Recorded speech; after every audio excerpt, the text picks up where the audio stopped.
చపాతీతో ఏ combination అంటే ఇష్టం చెప్పండి? నాకైతే మాత్రం ఎన్ని కర్రీస్తో పోల్సినా కూడా ఆలు కర్రీ అయితే నా ఫేవరెట్. పూరి ఆర్ చపాతీ. నేను ఎప్పుడు చపాతీస్ పూరీస్ చేసుకున్నా కూడా ఆలు కర్మ అయితే ఇలానే చేసుకుంటాను. మీకు కూడా షేర్ చేసుకుంటాను. కుక్కర్లో పెట్టేసుకుంటాను, ఈజీగా అయిపోతుంది.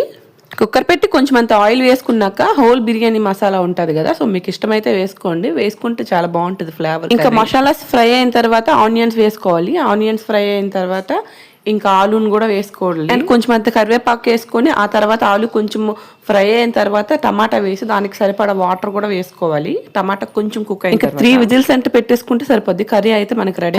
కుక్కర్ అయితే పెట్టేసుకున్నాను. ఈలోకి చపాతీ పిండి ముందుగానే నేను కలిపి అయితే పెట్టేసుకుంటాను. కాసేపు నానితే నేను చపాతీస్ ఏంటంటే ఒక పక్క పాముకుంటూనే చేసేసుకుంటాను. అంటే మొత్తం అన్ని పామేసి అలా పెట్టుకొని అలా చేయను. ఒక పక్క పామేసుకొని ఒక్కొక్క పక్క అట్లా చేసేసుకుంటాను. బాగుంటాయి అలా అయితే. చపాతీస్ అయిపోయేలోగా కర్రీ కూడా ఒక పక్క అయిపోయింది, మంచిగా ఉడికిపోయింది. 3 అపార్ట్మెంట్స్ లో ఎవరేమైనా చేసుకున్నా కూడా ఇలా ఇచ్చిపుచ్చుకుంటాము. సో అందుకోసమే పక్కింటి వాళ్ళకి కూడా కొంచెం ఒక 2 చపాతీలు కొంచెం కర్రీ అయితే వేసి అయితే ఇచ్చేసి ఇప్పుడు చేసినా ఇలానే చేసుకుంటా. చపాతీస్ కర్రీస్ అసలు ఎంత మెత్తగా వచ్చాయంట చపాతీలు, మీకు చూస్తేనే అర్థమైపోతుంది. ఉంటాను, బాయ్.